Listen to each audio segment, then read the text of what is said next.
views, opinions, and statements are that of the host and or guests.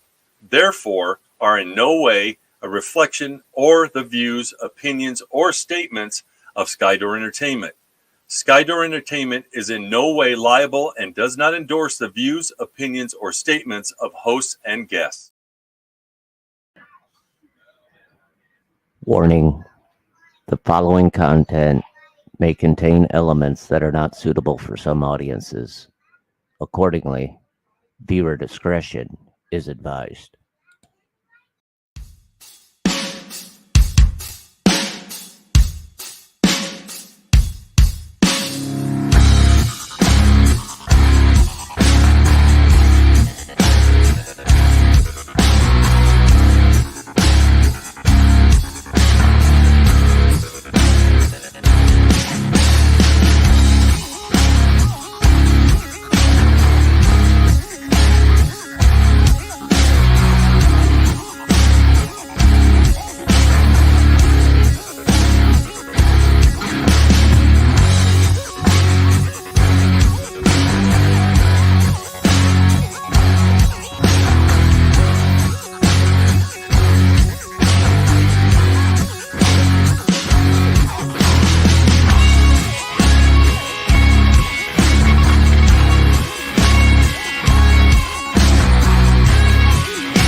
Hello. Hello, everyone. Happy Friday. No, Thursday. Shit, we moved. Thursday. Good grief. Here, let me put the TVMA up there since I feel like cussing. Oh, good grief. So, yeah, we're back after a week off. There's my Penny. How you doing, girl? Good evening. Hope you got your Kleenex because you're going to be laughing a lot. We got some good stories. Oh, Phoenix will be back. She keeps having internet issues, so we'll just give her a few minutes. Just to let you guys know, in the next coming weeks, because I'm not sure when I'm going to end up having surgery, Phoenix will be doing the show solo with some guests, as I have to have my shoulder completely reconstructed. There she is. She tried to dip out. She knew that I was here and she's like, nope, I can do it myself, so I'm out. But she's going to be doing the show with some guests and stuff like that, and creating content on her own. So as of next week, I may or may not be here, but depending how I feel and when they schedule the surgery. But I'm going to let her pick the content, and that. So yeah, hi Phoenix. Hi. Sorry, I forgot to turn Wi-Fi off on my phone. Thank you, Penny. Yeah, just remember tonight I'm on my cell phone trying to go on data. I'm having major internet issues, so I cannot read any comments on here, just so everybody knows. So I'm kind of relying on Dave to help out with any questions or anything. Oh, okay. So, you're relying on me? Okay, I get it. I know. Okay, I won't do that to you. I'd say, wait a minute. No, I just want to apologize to everybody. They're going to have to send somebody out to check out my internet. So I'm just kind of winging it here with no comments or anything. You got to quit watching all them dirty videos. It causes spam. Don't you know that? Oh, don't take all my fun away.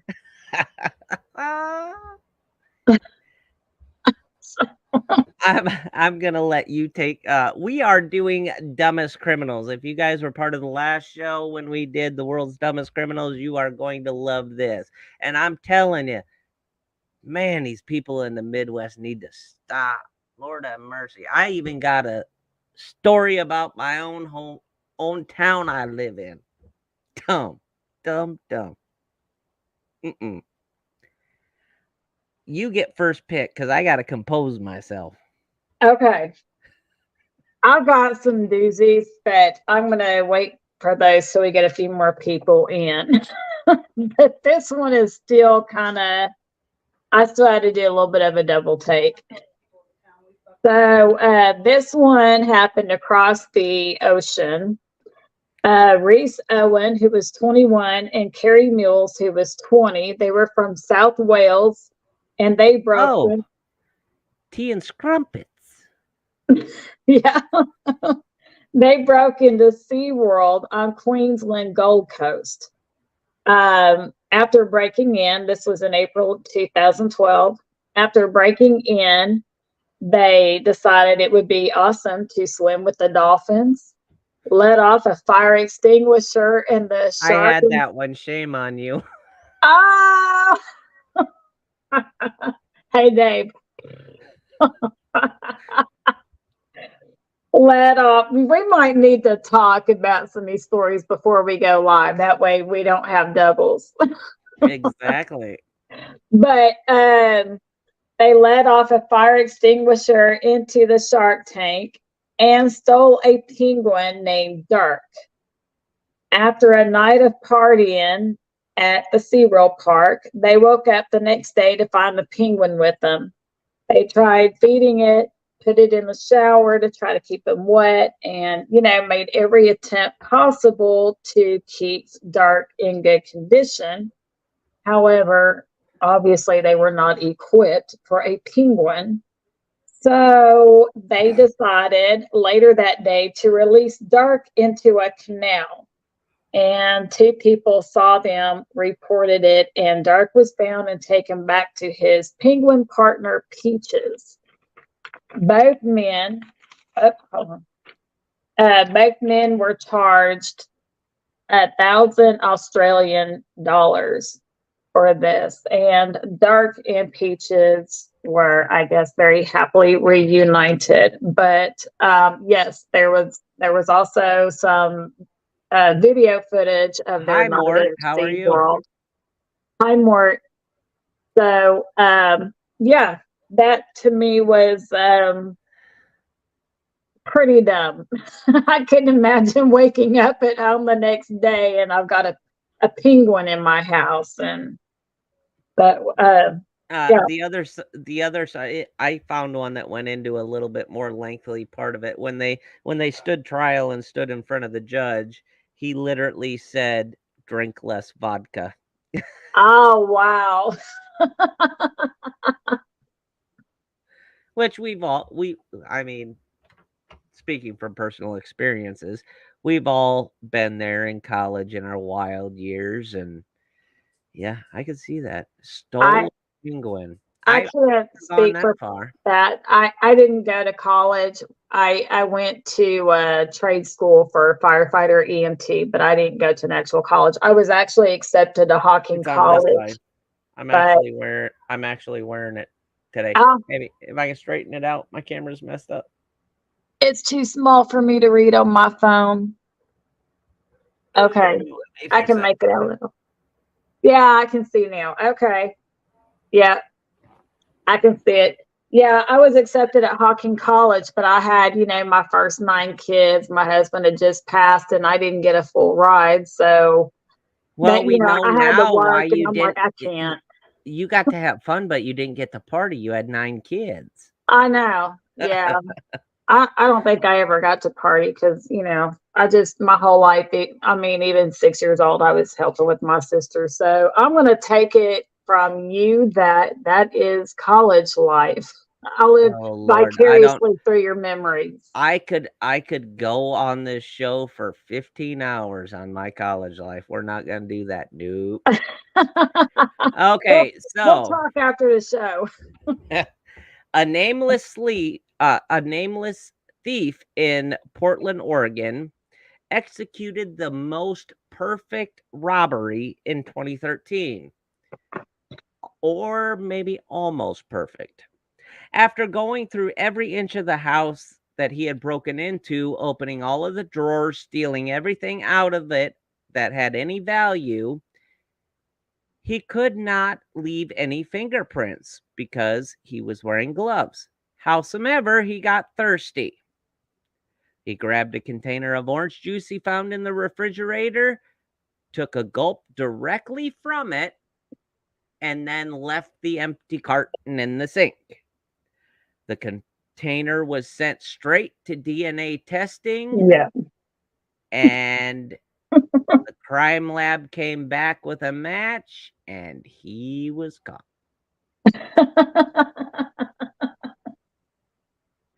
That's crazy. I mean, some of these stories were just so ridiculous. I was like, there is no way. All right.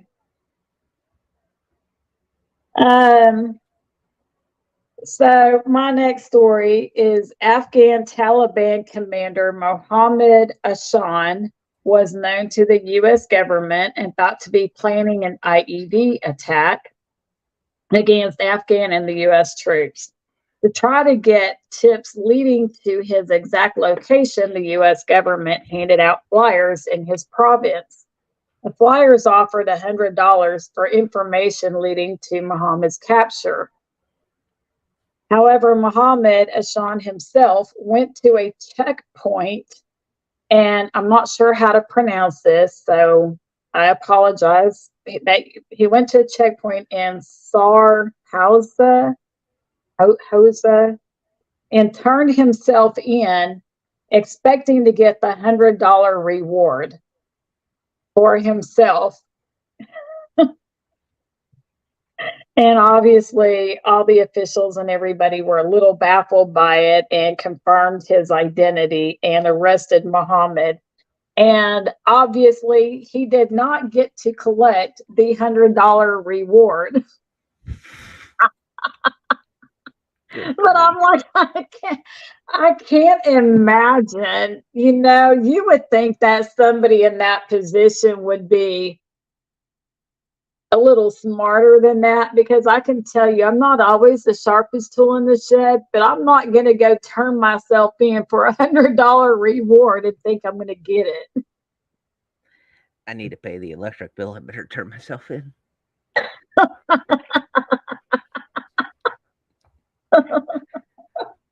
Okay, so I'm not going to divulge, and I am going to change the name. Okay. This is astronomical.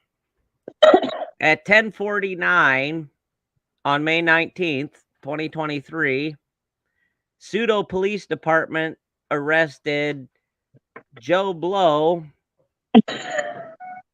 He was arrested in Pseudo County on warrants for charges of domestic abuse, contempt of court, violation of a no contact order, burglary in second degree, stalking, domestic abuse in the third, and criminal mischief in the second degree. This was on May 10th. This fool got out on a signature bond. Hold on, because I'm scrolling through it. Okay. And then there was a huge raid on May 17th, 7 days after Joe Blow was arrested and released on a signature bond. Also charged, but now again in custody, Joe Blow of certain police department. Possession with the intent to deliver marijuana, possession of a controlled substance of methamphetamines, keeping on the premises of controlled substance while on pretrial release, 4 counts of unlawful possession of a prescription drug, and serious misdemeanor possession of drug paraphernalia. Y'all in the Midwest need to stop your shit. At first, I kept laughing because I'm like, are you changing the name because it's you? And then our No. domestic Yeah, violence no. and all that. I'm like, no, that's not. No, that's not you. When you start going through it all, it's like, okay. I would say, Dave, what have you not told me? Good grief, no. That's a lot. There ain't no domestic abuse. I'm going to tell you flat out right now. I do not argue with my wife. She makes the rules. I follow them. I don't want my ass whooped. She rules the Well, roost, and that's the way it is. If I mom got ain't happy, ain't nobody happy. I got to tell you, when my husband and I first started seeing each other, I told him, I said, I have a very independent, stubborn personality. I like that you're as laid back as you are because we can complement each other. You can help bring me down a little bit. I can help bring you up a little bit and hopefully Yep. meet our personalities meet in the middle. But I told him, I said, one thing I will not like is if you turn out to be so laid back that I run everything. I need you to also be able to put your foot down when it's necessary and say no, hopefully with respect, of course, Right. but I don't. Yeah, I've told him, I said, with my personality, it's very easy for me to run over people and not even intend to. I don't mean to. It's just my personality. And I said, so don't be afraid to say, now, hold up. Hold on, take a breath a minute. Right. Yep. But my Absolutely agree there. husband, he is very much about wanting to try to make sure I am as happy as he can make me. Because I guess the house is a lot happier. Ken's a good guy. He He really is. is. And I your can't wife wait to is meet him. awesome. She's from Oklahoma. She's not afraid to open her mouth, boy. I tell you what. I lived in Oklahoma, remember? I know. Also, You know how them Southern girls are. yeah. Okay.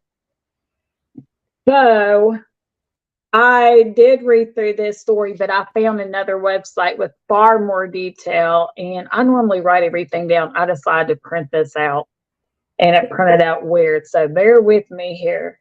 But this was just crazy to me. Dave, wait till you hear. Okay, so in Fairfield, Connecticut, Albert Bailey decided to rob his second bank in 7 years. And he had just been released in 7 years. Second bank in 7 years. Okay.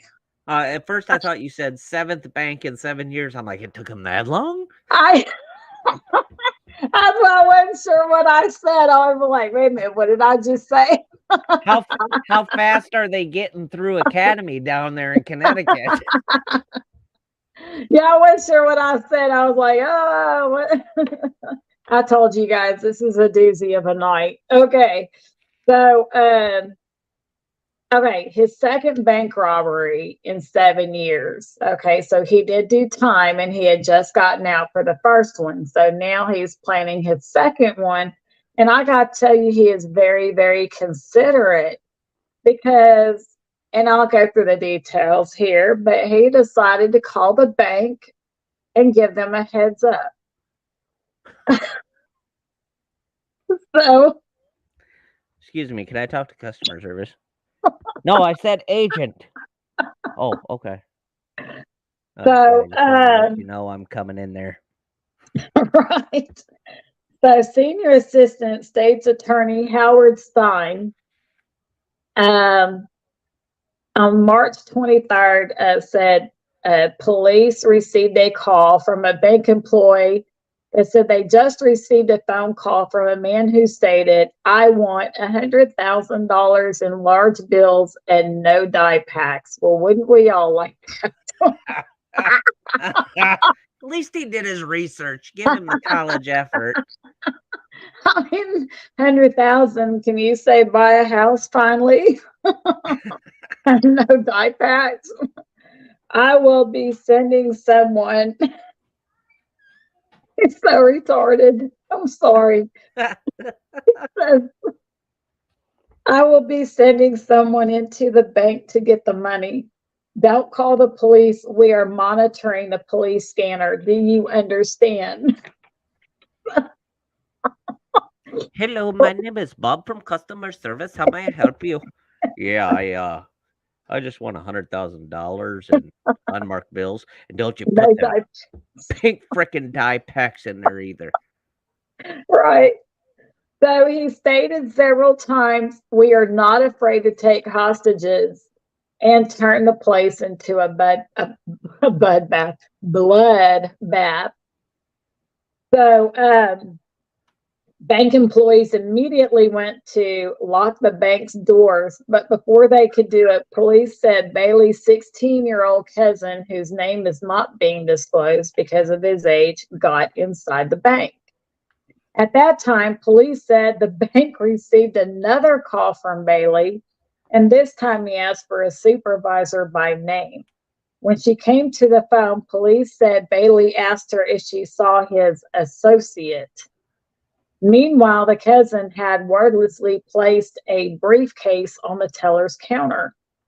Don't make a scene because he will take hostages, he told me on the phone. A teller put a stack of money in the briefcase, and Bailey's cousin left the bank with it.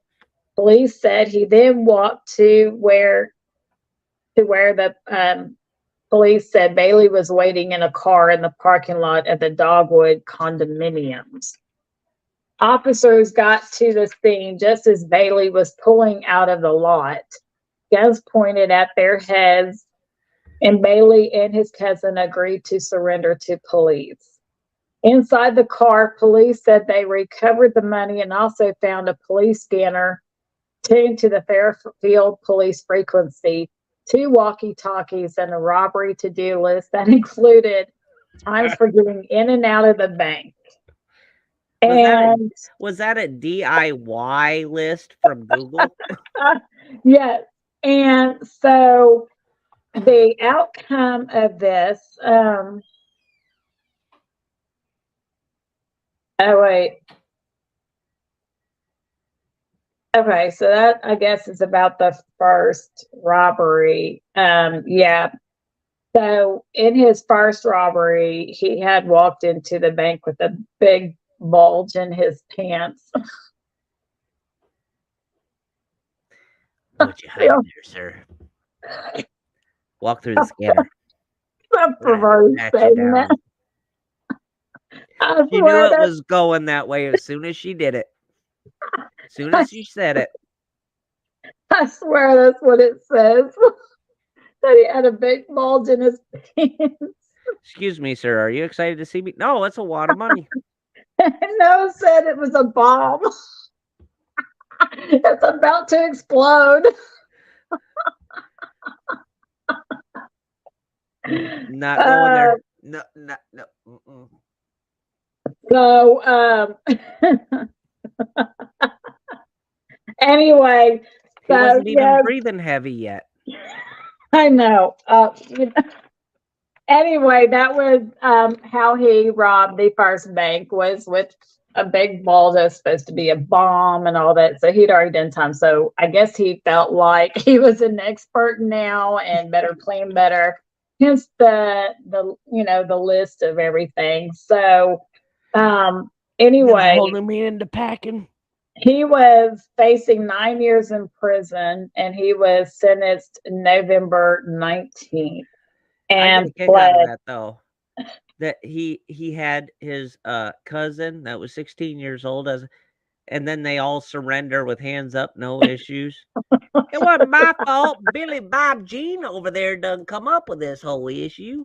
Yeah, well, and it came out like on another website that he had called prior to going down to say they were coming down to rob the bank and wanted the money ready to get picked up. And I guess nobody at the bank took him serious. Good grief. Until he called what's again. Your business plan? Here it is. Here, I'll tell you all about it. So, yes. I just couldn't imagine. Idiots. Idiots. That's all I got to say. So we all love Father's Day, right? Mm-hmm. You know, we got a dad that took care of us. You know, some of us have great relationships, some of us don't, things like that. But you know, when they're young, we look up to our fathers, and we're all about having fun. Well, a 10-year-old boy was playing with his father on Father's Day and got his old handcuffs out.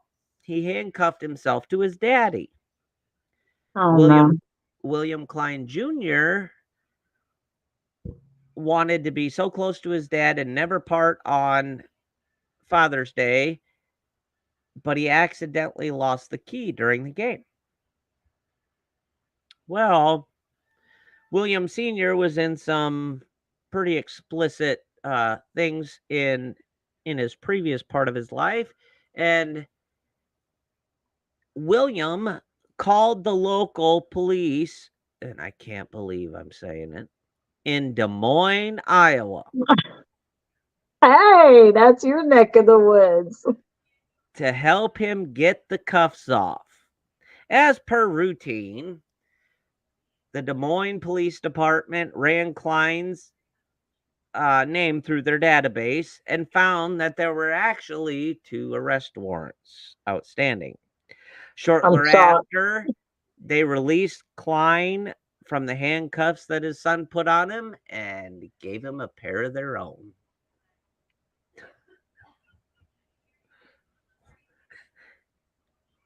You know, I hear that, having children is a human right, but sometimes there are those people that I kind of wonder if they should. Maybe you shouldn't procreate. I know several. I might be related to a few. I, Not going there. I was gonna say I'm not gonna go there. I'm gonna gently glide past that. Okay. But I do have another one for you here. Babe, I can't wait to see your face. Okay. So Terry and Pouncey, who was 19 years old at the time, decided on Halloween of 2017 to rob a hot dog stand.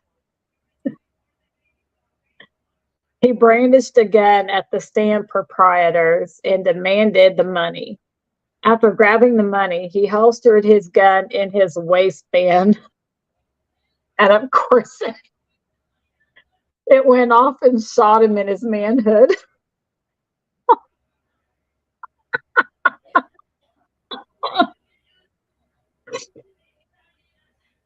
Ouch. Pouncey, though shot, escaped, but shortly after called 911 and passed out during the call. So of course he hadn't made it to the hospital yet. He was found, picked up. He was able to tell the 911 where he was before passing out. They picked him up, and of course, how he was caught is because the proprietors of the hot dog stand were able to tell police about his manhood injury. And of course, the man is brought in by ambulance with a manhood injury. So,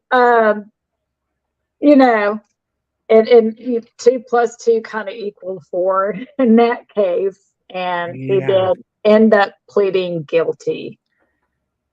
So, yes, it was his manhood, in a sense, that got him caught. Wow.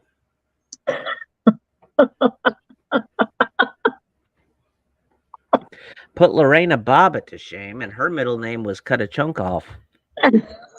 Yeah.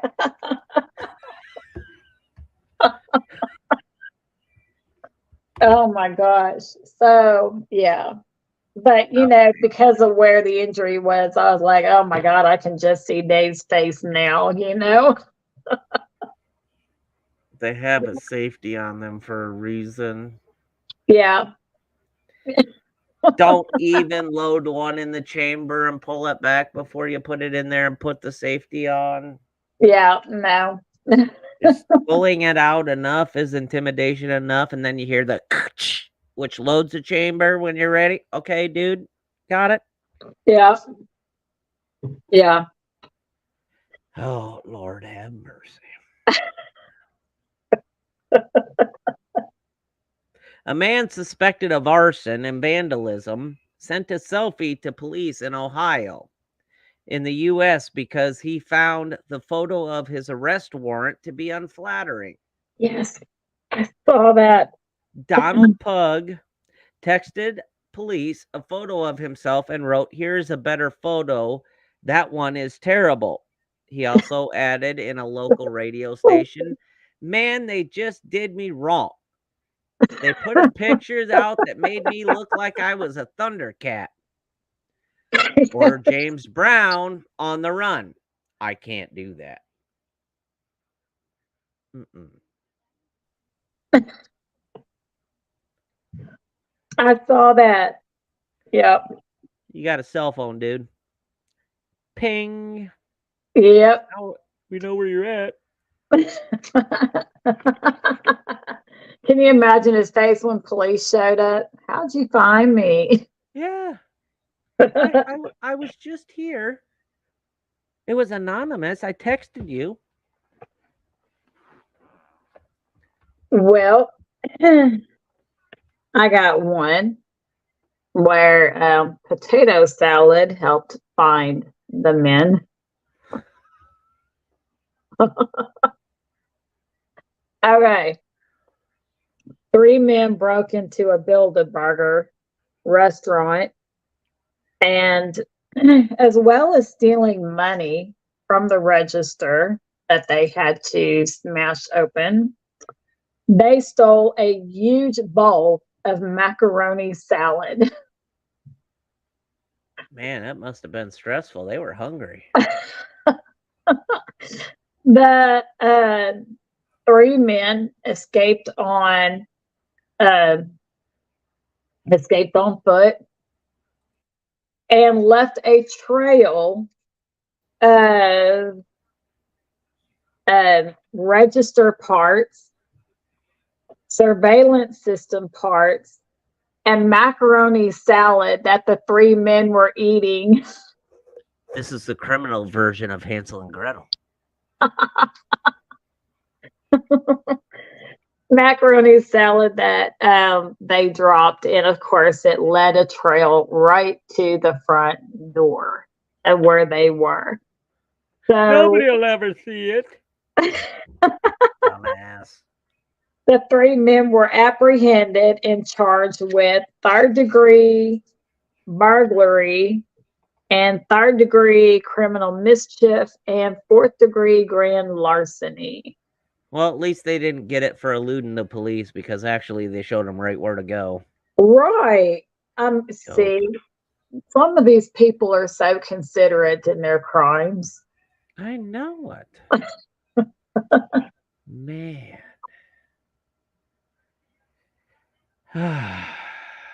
One of the most ridiculous robberies ever committed took place in Hickory, North Carolina. A thief invaded the Captain's Galley restaurant, picked up the cash register, but did not notice a little detail.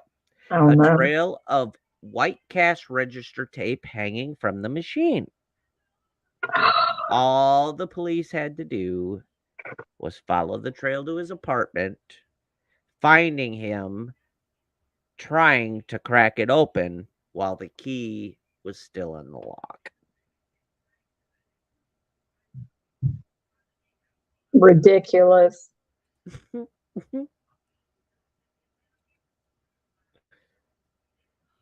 Yeah.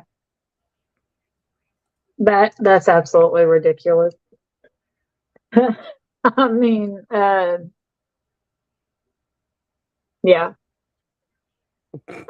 You know, I can I don't even have words understand. like, dude, there's a key in it. I'm sorry.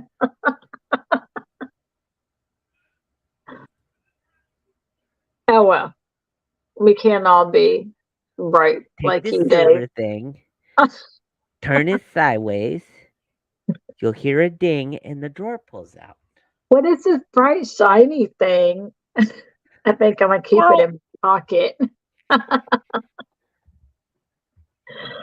Okay.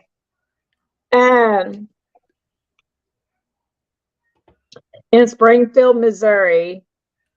All right, back to the Midwest.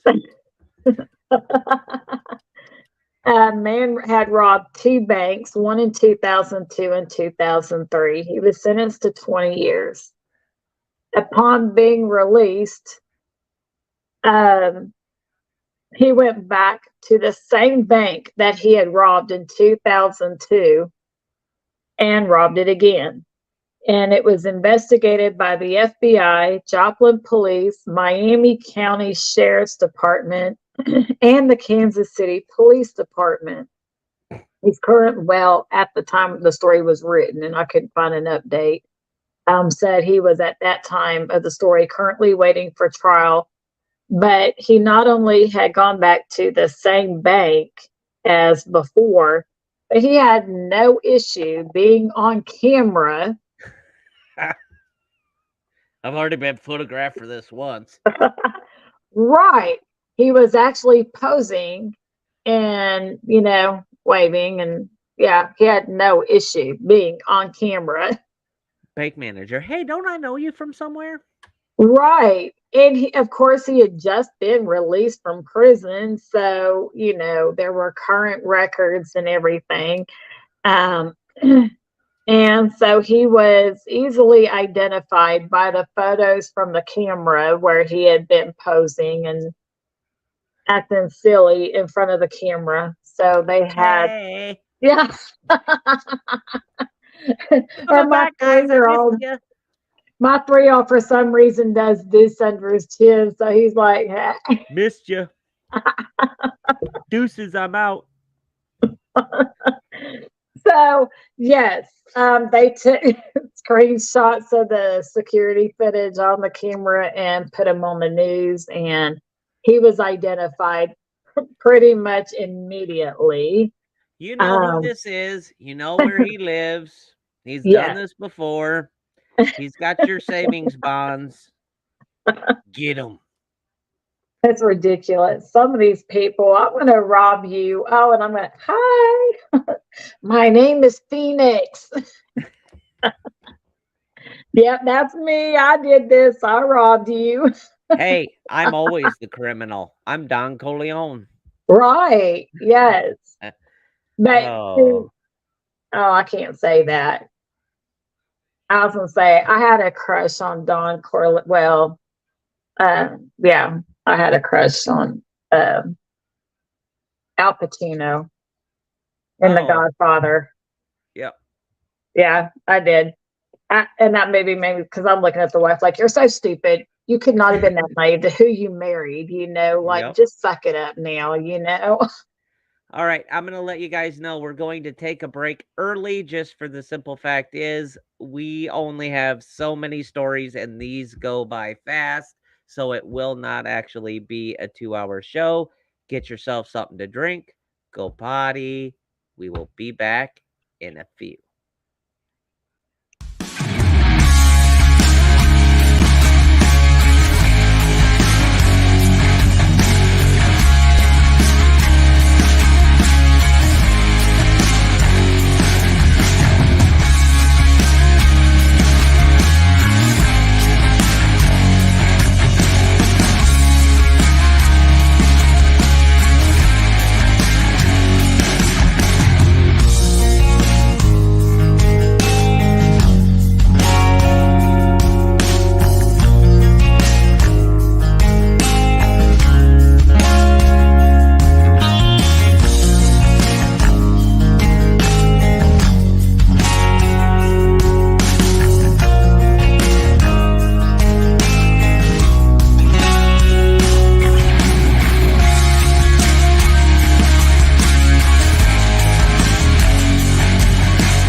I didn't do it, and you can't prove it.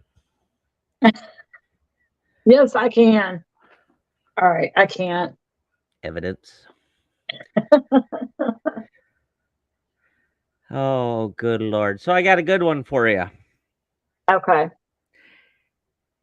And I'm going to tell you right now, there's a headline to this, and I had to do it. You know, I was a truck driver for 13 and a half years. I mean, I got some dirty jokes. I got a dirty mind. I got dirty innuendo. Oh no. Okay.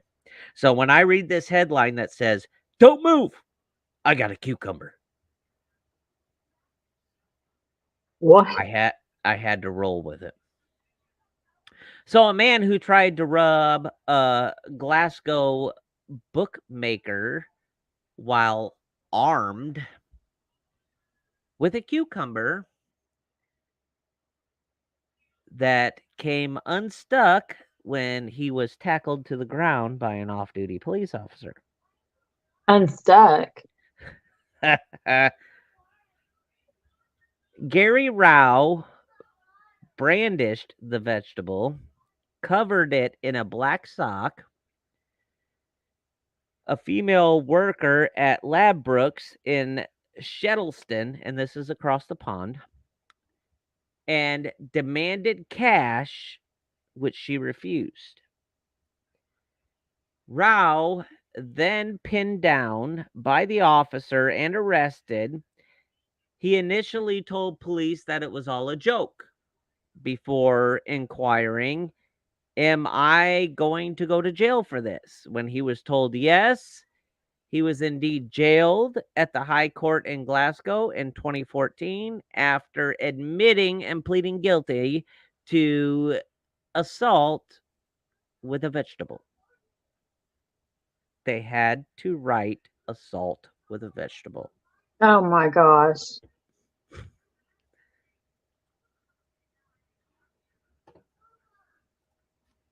I mean, that's just one of those stories I don't even know if I can laugh right now. I just want to scratch my head, you know, like I can imagine being robbed on the street and come to find out it was a cucumber. And I got to tell somebody, yeah, I got robbed by a vegetable. It was a cucumber. Welcome back to YouTube, Penny. Thanks for sticking with us through the madness. I mean, Thank could you you, Penny. honestly, okay, when you're filling out a job applications, have you been arrested and convicted for anything? Yes, assault with a cucumber. Assault with a, oh, that's right, assault, that's a robbery. Assault with a cucumber. And then having to explain to your potential boss, which at that time he's probably like, no. Nobody would believe that unless they saw it. I don't think anybody would believe it. Oh, I don't think they would either. A cucumber, they would probably think he's just trying to be funny. It's evident. It's there. Yeah. Oh my God. That's just. I know nobody believed him. Okay.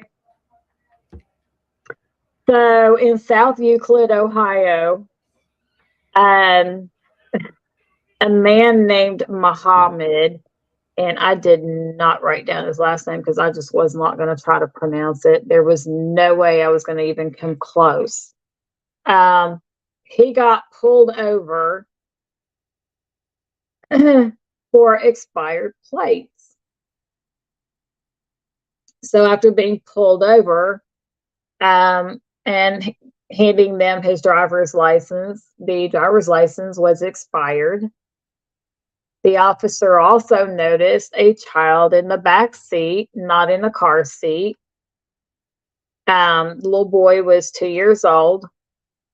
And so he was facing just a slew of tickets. You know, nothing that was major. However, when the officer went back to his car to run the license, the man makes a phone call to 911 and reports a bomb.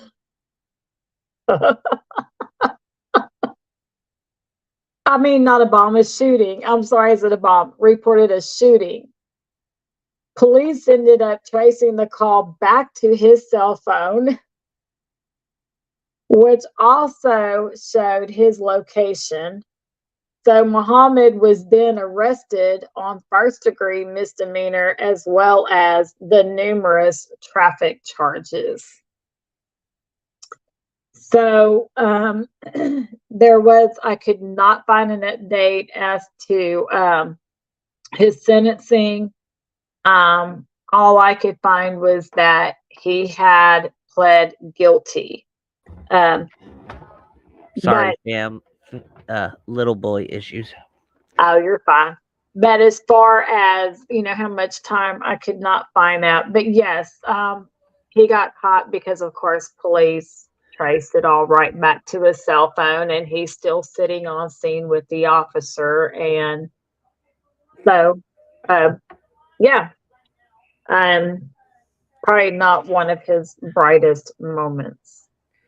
So an undisclosed location in an undisclosed geographical location, the Midwest. I was going to say, what in your lap? An individual decides, after several accounts of appealing to the city council to clean up a property that is well overgrown and trashy, to go ahead and set the overgrown brush on fire, which set the house on fire. Oh, no. Unoccupied.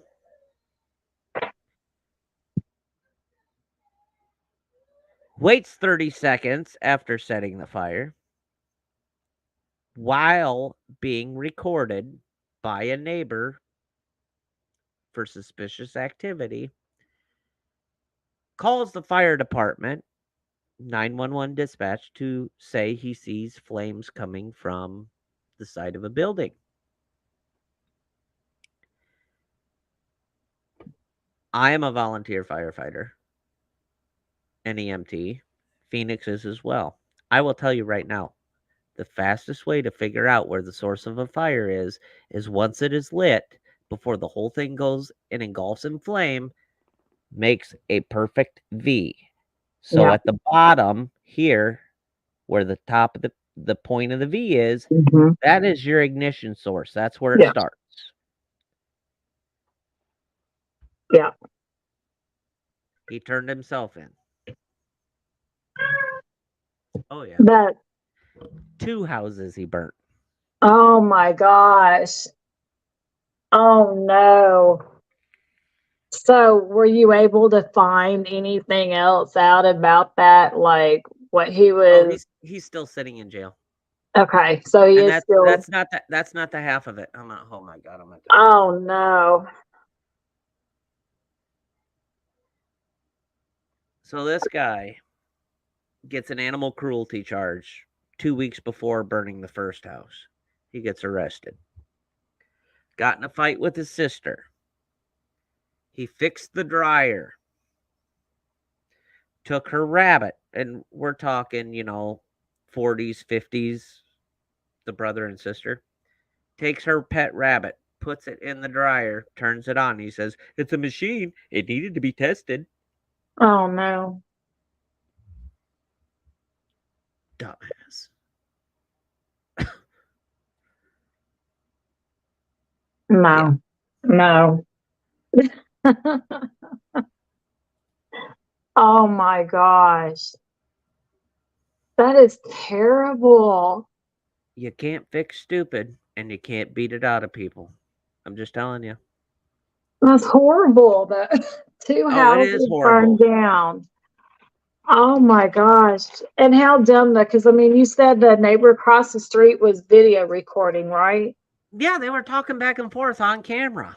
Oh my gosh, how dumb. Oh, had to have been strung out. Had to have been. Oh my gosh. There's no way. Yeah, I wouldn't be surprised because what rational person is going to sit there and talk to neighbors? Hey, do you like my fire? Want to roast some marshmallows? You want to see what I can do? What? No. You want to see what I can do? Oh, I'm Merlin. I'm a direct descendant of Merlin. I'm sitting here, what? Like, oh yeah, not one of my brightest moments. I'm telling you, like it's the bleach. It just soaked through my scalp a little bit. I've been there, done that. Okay. So this story is a well-known story.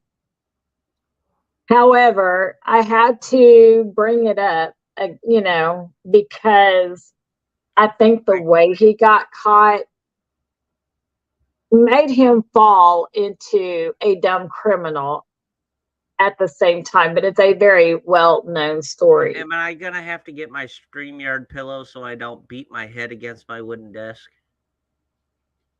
I don't know. It's Dennis Rader, Oh, good God. also known as the BTK killer.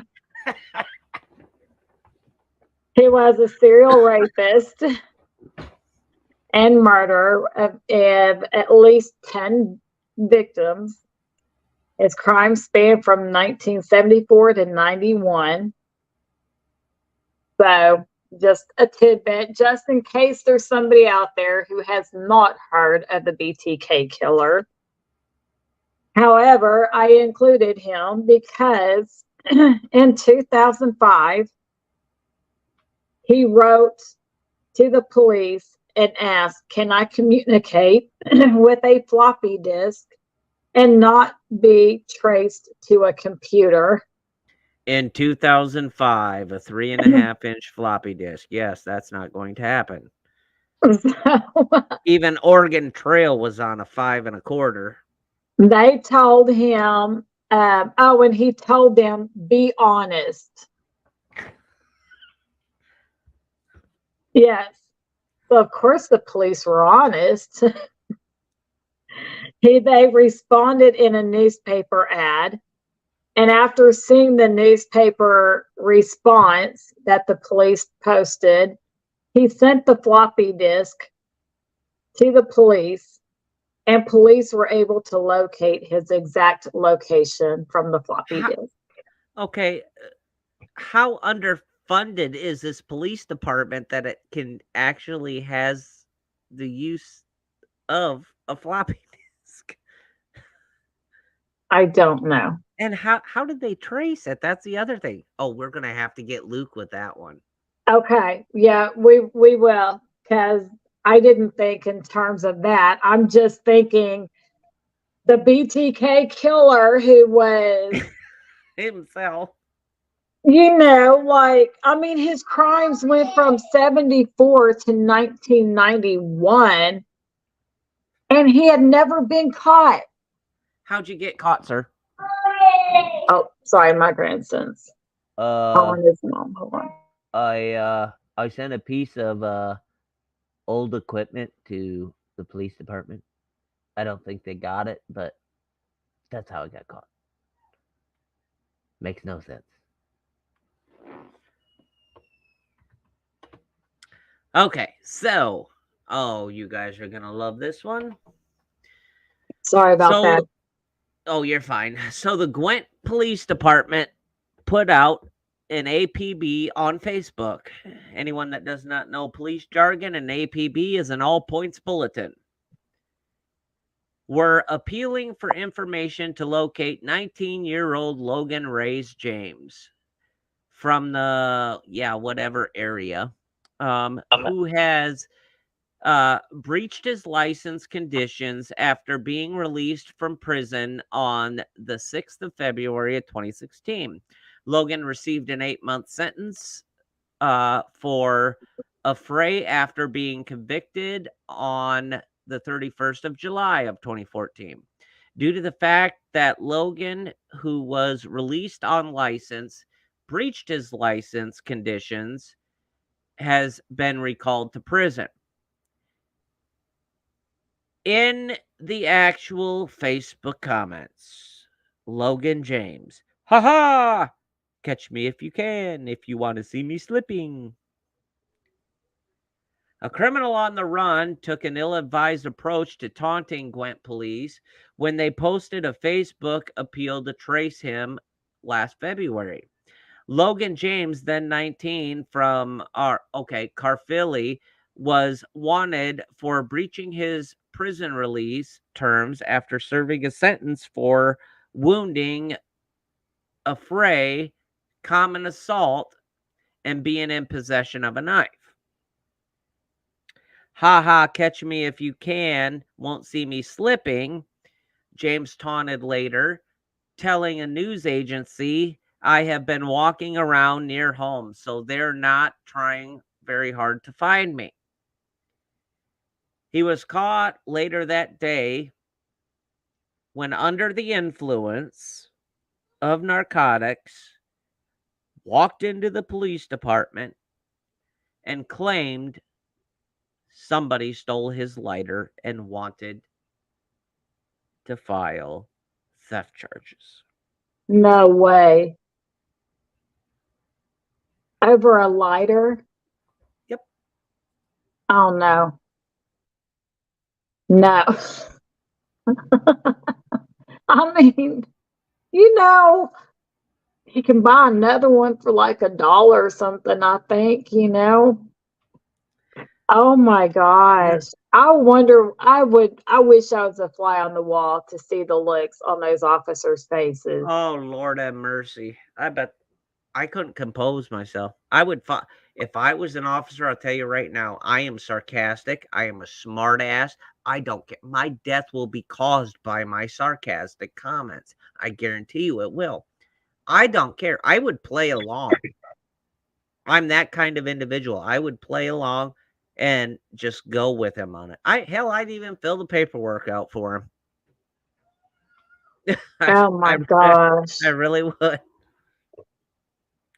That is crazy. Yeah, a lighter of all things. Oh my God. Okay. My next story is Dustin McCombs. Hello, Evelyn. Good to see you. Hi, Evelyn. Dustin McCombs got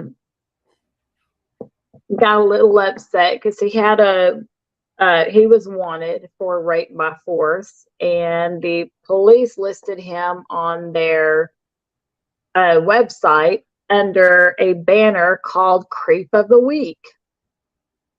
Ooh. And he was not happy seeing his picture under the banner calling him Creep of the Week.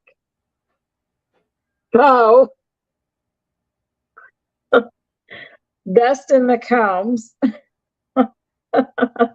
gets into an argument online with police over this. Dumbass. He quickly responded, accusing them of defaming his character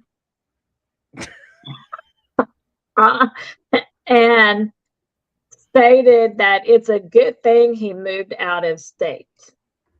The sheriff's department replied that rape charges don't vanish because you cross state borders.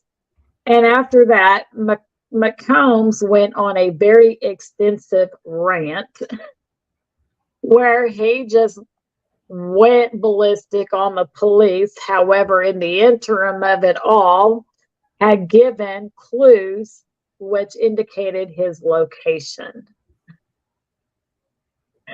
So they were able to pretty easily find where he was by all the clues given throughout his big long rant. And he was arrested on February 3rd, 2022, and this was in Alabama. That I could honestly see. Yes. I've been in the South enough. But I'm like, who gets mad when you got warrant out for forcible rape and you're worried about your character being defamed by being called Creep of the Week? How dare you? I'm calling the cops. We are the cops. Well, shame on you, sons of bitches. Why would you do that to me? I don't like it. It hurts my feelings. Well, you're gonna have to deal with it. Now, listen. I'm glad I left state. You realize we're drawing up extra addition papers for you now because you said you're out of state. Well, I don't care. I'm going to go through this long rant and you're going to find out where I am and there's nothing you're going to do about it. Click, click. Oh, shit. Oh, no, it's ridiculous. I got a new set of braces. I got a new set of bracelets. They're very shiny. Okay, so an aptly named Christopher Badman from Bridgend in South Wales used a carrier bag on his head as he disguised when he burglared a hotel in nearby Portugal during the annual Elvis Presley convention. Oh, no. Unfortunately for him, he was captured on CCTV taking the bag off his head and looking towards the camera. He had gone, quote unquote, to some trouble to disguise his identity, but once the bag was off, of course, his cover was blown. Who then traced him but the cops? Badman attempted burglary and was ordered to pay £900 cost and £100 surcharge and had to surrender the bag and make sure he would never buy one again.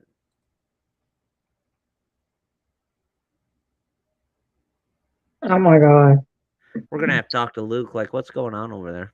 I know. As soon as you said South Wales, I'm like, poor Luke, like,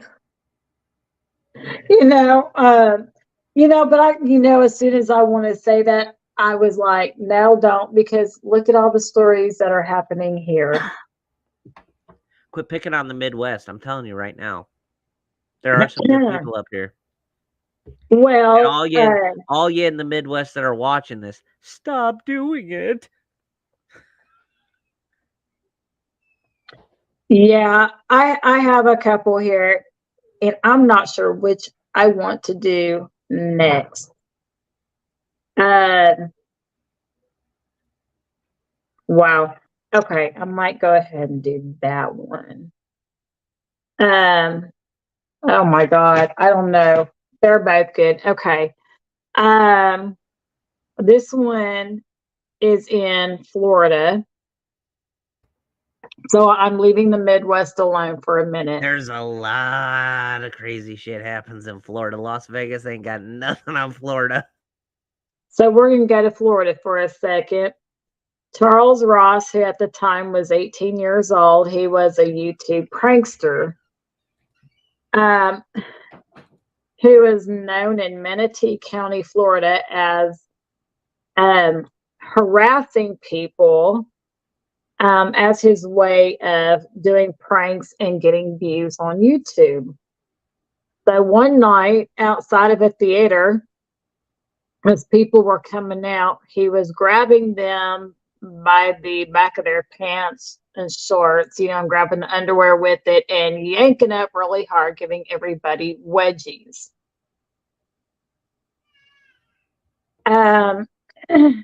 And many people posted saying they were too embarrassed to press charges because of it. However, many people did file, and he was arrested on battery charges and released on a $750 bond. Mr. Ross says he does not disagree with the charges and says it wasn't okay.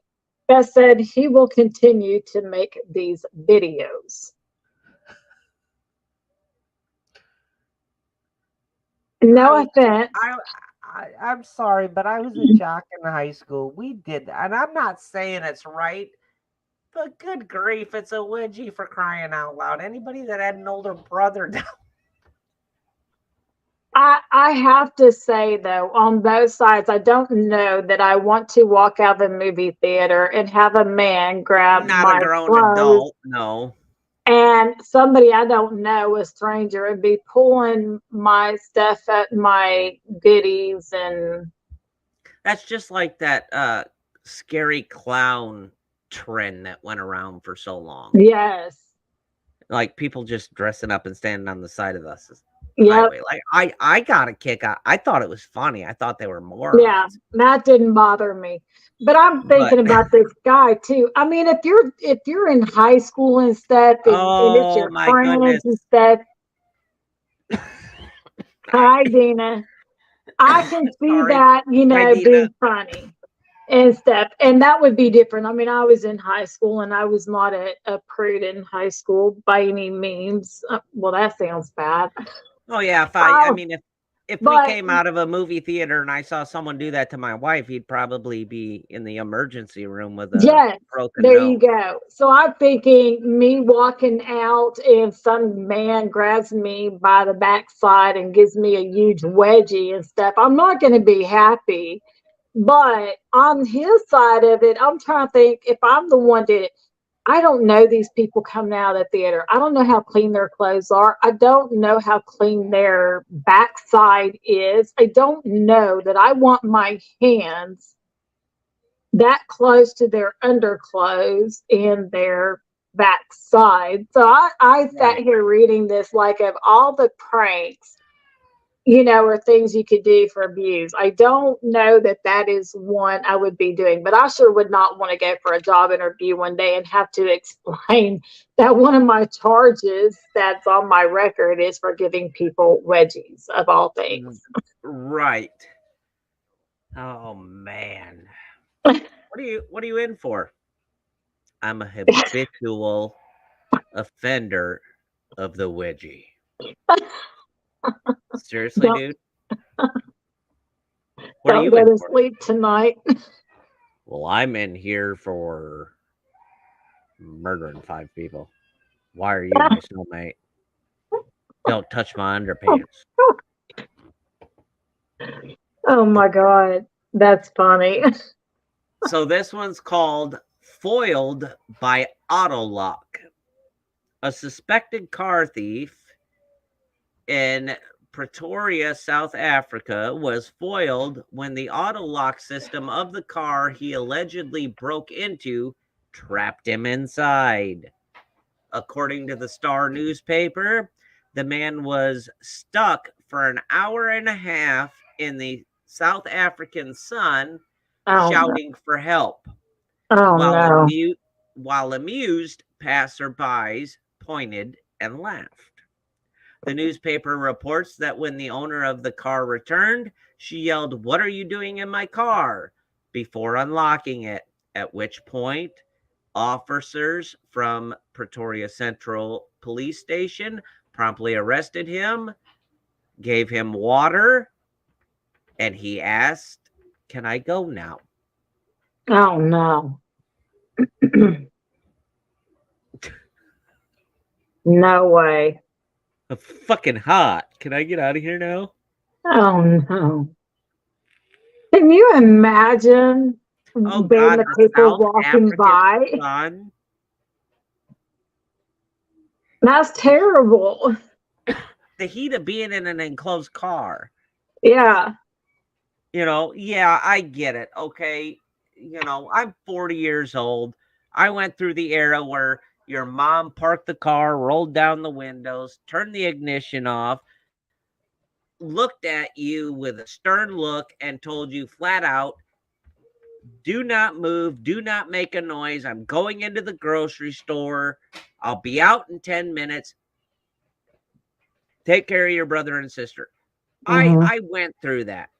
Yeah, I did Now, too. now if you do that to a poodle, they fry you on the 6 o'clock news. Okay. Yeah. My mom was saving me at that point. If I would have went in that grocery store, at that age, what's the only aisle that parents don't want to take their kids down? Because they I was always throw a fit. the candy aisle for me. The candy or the cereal aisle. Please let Yeah. me have Fruity Pebble Pops. I'll eat the Fruity Pebble Pops. I bought it for you last week. They're still sitting on the shelf and you haven't eaten them. I'll eat them. I'll eat them. I swear. I'll swear. Oh I yeah. swear. Yeah. Oh my God. We did that to our mom. She'd leave us in the car. She'd go in, Yeah. get her groceries, come back out.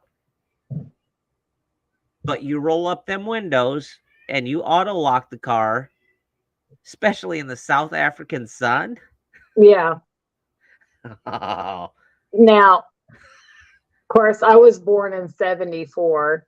And so yes, I you're definitely, absolutely right, Dina. You cannot do that anymore. Yep. yeah. Yep. But I obviously grew up in the day that, that was pretty common that you could leave your kids in the car and not a big deal. So I got to confess what my sister and I used to do. My mom, I'm going to Uh-oh. be, Phoenix, hold on to your seats, everybody. Phoenix is about to show her dark side. it's not that dark, a little mean. But my sister, I was the oldest, of course. So I guess you could say I kind of led this on. Um, as much as I want to blame it on my sister. Um, but my mama said, I'm just going to be right in and out. Of course, my mom's right in and out was not right in and out.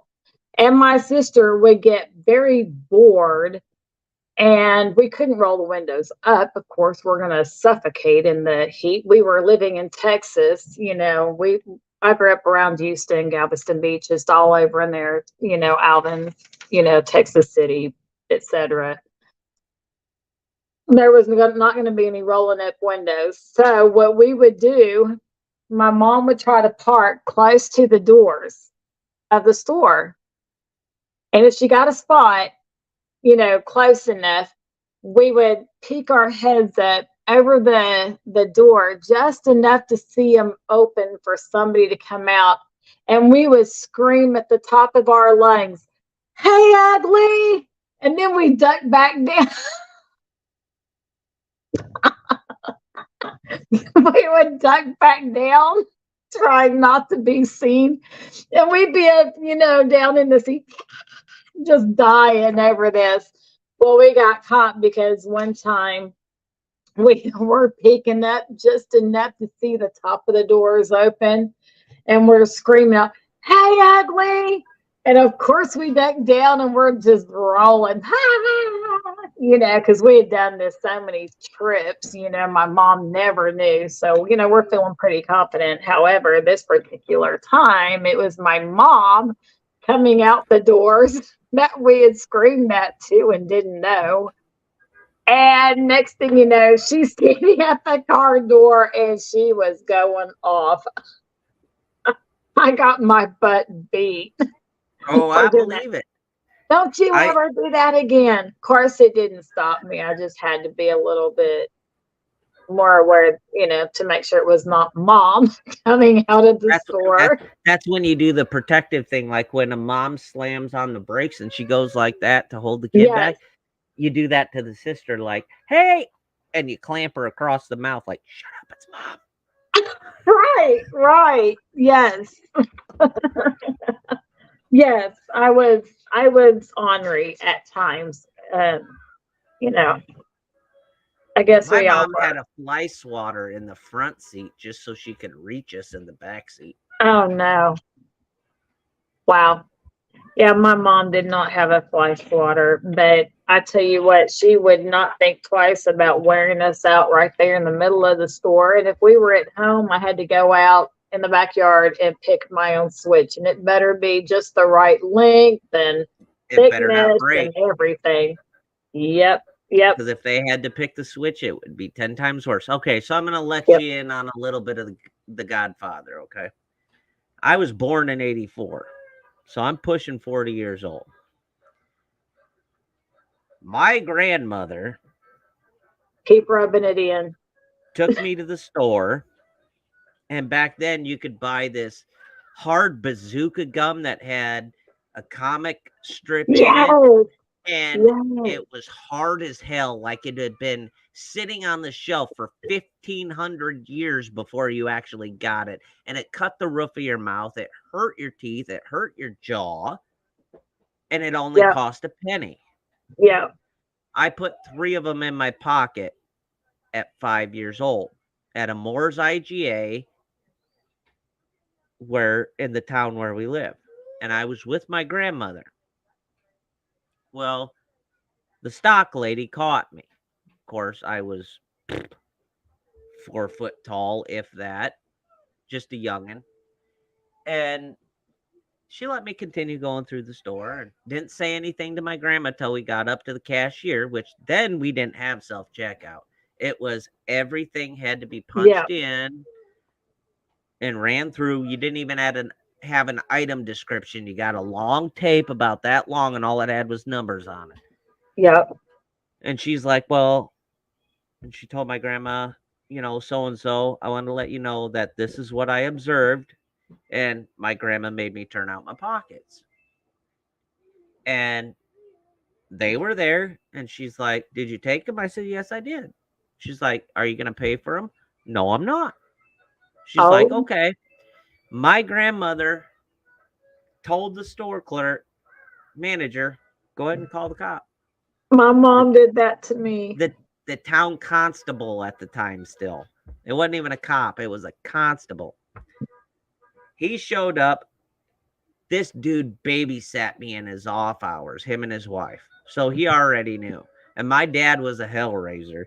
So grandma's like, so what do we want to do? And he's like, well, it's up to the store. And the store's like, well, we're not going to press charges on, a little boy. Just teach him a lesson. And grandma's like, no, a lesson's not enough. We're not just going to talk to him. She pointed right at the cop. And she told that cop flat out, whoop his butt. I got my butt whooped in the middle of that grocery store right at the end of the checkout line.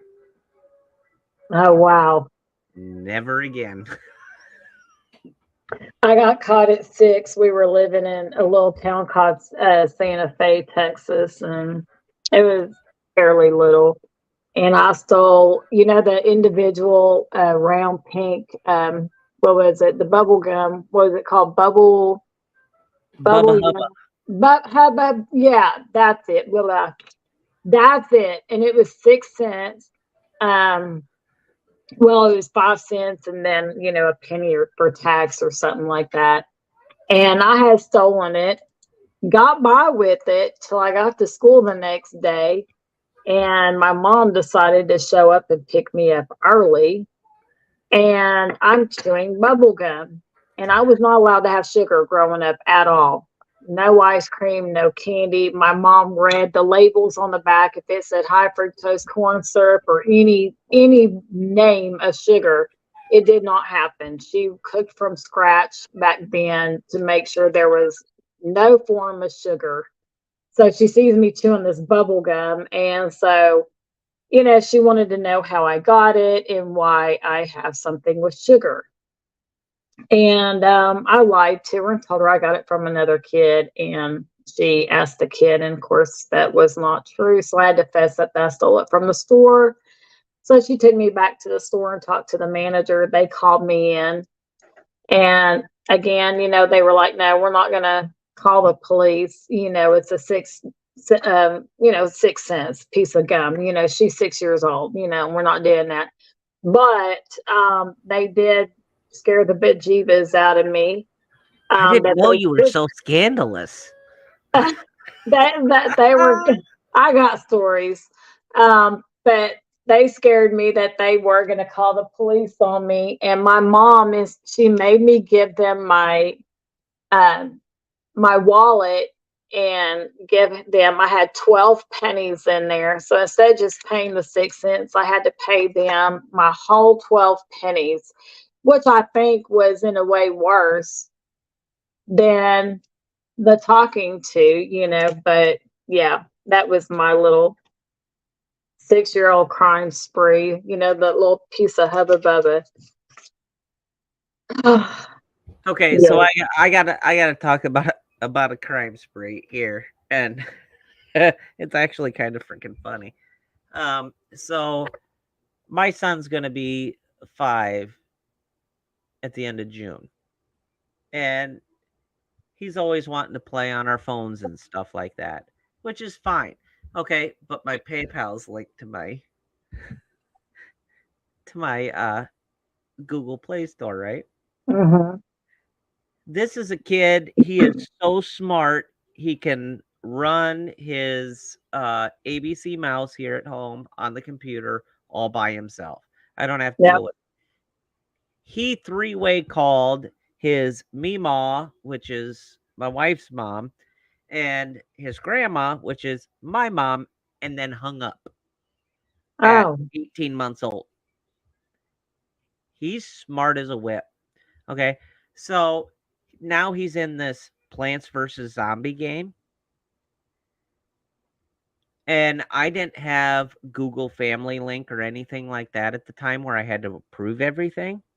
I'm like, oh, he's all right. He's not going to know what he's doing. I mean, shit, he's only, 4 years old. Yeah. He spent quite a bit. And then I had to go back through PayPal, do this whole argument thing. And when it went through the first half, they're like, well, since it came from your phone, you authorized it. No, I didn't. oh, I yeah. got bills to pay. We need to fix this. Shut it down. Send me a new card. Yep. That happened in November of last year. Oh, wow. I was smart and I downloaded Family Link. He got on his tablet.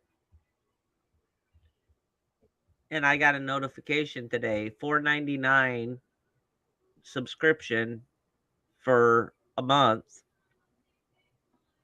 for Plants vs. Zombies Power Up Pack. Do you approve? And I'm like, you can't keep doing that. That's funny. That is funny. He's so kids nowadays, like we didn't have that growing up. We were No. outside playing with sticks, Yep. trap. Well, at least I did, trapping wild animals, milking cows, dealing with farm life and stuff like that, and surviving the 80s farm crisis and helping the family out. We didn't have all of this screen time. Hell, we didn't even have more than 3 channels on the TV, and I was the remote. Oh, yeah. Yeah. I had to walk across the room and change the channel. I was talking to my 15-year-old the other day, and I said, yeah, I said, back when I was in school, I said, all the way through, I said, you'd have pickup trucks driving up to the high school with shotguns in the gun rack, and you didn't even have to lock your doors. People just knew not to mess with your vehicle and your gun. And I said, we didn't have all these shootings and stuff. I said, it's just crazy, that the more advanced we try to be, the worse some things get. My son's looking at me, and I said, what? I finally looked at him. I said, what? He said, y'all did?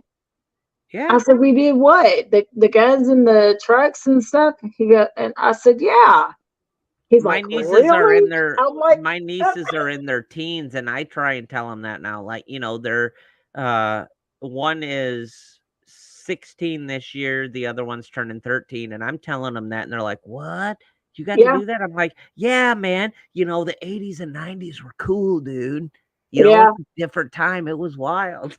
Yeah, that's why I finally looked at them. I said, yeah, we were the last of the awesome generation. No offense to you really guys, were. but we were. Yep. You guys are coming out with this awesome technology, and I love it. Like, we wouldn't be able to be doing what we're doing right now at this moment on AOL. Oh, right. Yeah. Waiting to do dial up. Hell no. God, I hate that. It's just my dad I for think the longest time used to have that as his ringtone on purpose for me. Oh, no. Just because he knew it irritated the dog crap out of me. I'm like, it grinds on my senses. Yeah. Yeah. I remember that. And my son just looks at me like I am absolutely crazy. He's like, no way. Yeah, and you should have seen some of the cars people drove back then. Yeah. You know, the big Pontiac Bonneville, burnt Oh my God. orange, 8-foot hood, 6-foot trunk, bent sheets across the back, and in the back of the front seats you had little metal deals that you could pull out, and there was an ashtray right there. Yep. Yep.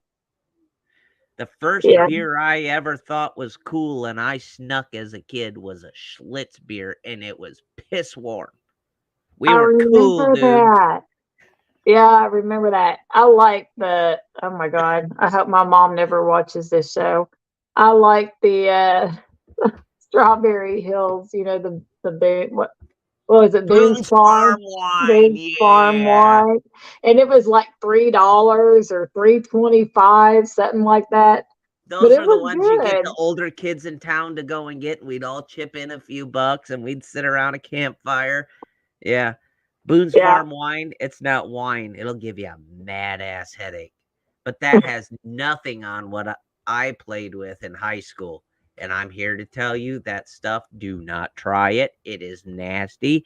It will knock you in the dirt and you will regret it.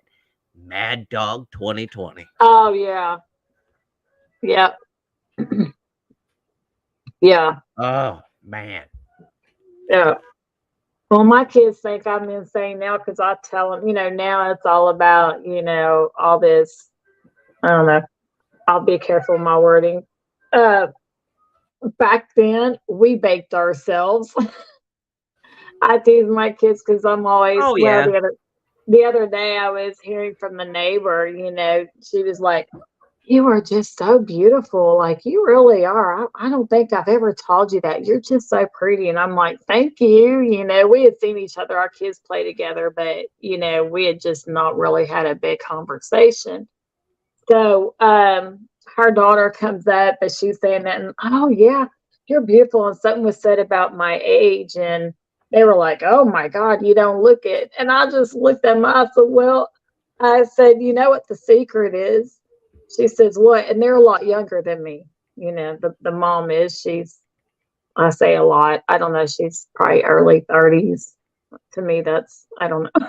I don't know if that's a lot, but I'd love to go back to then. But anyway, I said, yeah, I said, growing up, we used to lay out in the sun with baby oil and iodine and cook ourselves in the sun. And I said, I'm not opposed to it now. I don't think I Yeah. can afford a tanning bed. So I said, I'm probably going to have to go back to the old fashioned tan. Oh, God, we used to do that. I mean, I remember trick-or-treating as a kid and going out all over town for all hours of the night, coming back with a pillowcase sack full of candy, dump it out, and go right back out Yep. and visit the exact same houses. Or, Yeah. just continue on our track. We never once had to test our candy, Right. and it just floors me how much has changed in Yeah. 39 years. That seems like a lifetime to me, but seems so short at the same time. It is all, very all the short current time. with all the current events. It's just Yeah. astronomical. Like, now I have to make a debate, research the crime activity of the neighborhood I'm moving into, Yeah. the area around it, the school district around it, what's gone on in this area, what's the history of this area, or do I homeschool my kids? And it's I disgusting. I homeschool no shouldn't have matter to. the area. Now I shouldn't. my 15-year-old's in public school, but he just moved home and, he was in public school. So I feel like, let him finish out the last month in public school and we'll talk next year. And I'm not going to force him as old as he is. But my Yep. 6-year-old, I homeschool her because I don't care how good the neighborhood is. I just know too much of what's going on in the public schools. And I don't care if they want to say, well, that's not in Georgetown right now. Yeah, well, I don't trust that. And I'm not there to know what's being slipped in here and there, or somebody's, Penny says ideas. And I'm it's like, a I don't want to lifetime. fool with it. Penny says it's a lifetime for me. LOL. What a change have come from my days. I can believe it. Yeah. I can believe it. Like, I'm a theologian. Phoenix will tell you, like, when I delve into cases, I go into the era and all of that. And I like old fashioned music and stuff like that. So I honestly think I should have been born back in them days. But a lot of things have changed. Like, I honestly have a lot of respect and hold Oklahoma to a very high honor, because a couple years ago the school board system mandated that if a teacher had a concealed carry, they were allowed to do it in school. And I don't see anything wrong with that. No. I mean, how many times have we seen it that this has happened and, nobody was armed to take care of it? Or, we see somebody was outside that was a parent that had concealed the carry and diverted the situation. I mean, Right. it's just nuts. That's like, I will not get virtual reality for the gaming headsets. I will not get them, because now there are places that are off brand that are selling them cheaper, that have it where once you have the Oculus on, it covers the front half of your eyes, plus it goes around your temple region, and then you have a strap on the back. Yeah. They are making it where you need to watch where you're buying it from, research, figure out what brand you're getting, and if it's a complete knockoff, so cheap in price, there's a reason. They're finding out, and there's instances where if you're wearing the Oculus virtual reality device and you actually die in the game, something is triggered in the sides of the headset that actually drive things into your temple, and you actually die in real life. I've heard that. Yeah. And you got to think, virtual reality, we all grew up with Star Wars, Star Trek, things like that. That was right up our alley. We were all told in school, hell, why are you using a calculator? You're never going to have a calculator in your pocket.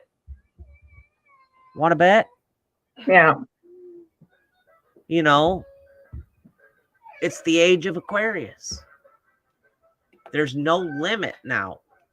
Right. Yeah. I have a habit of periodically thinking back to what I call the good old days, because I don't like so much of what I see going on, and I'm sitting back like, what the heck happened to us? How did we let this happen?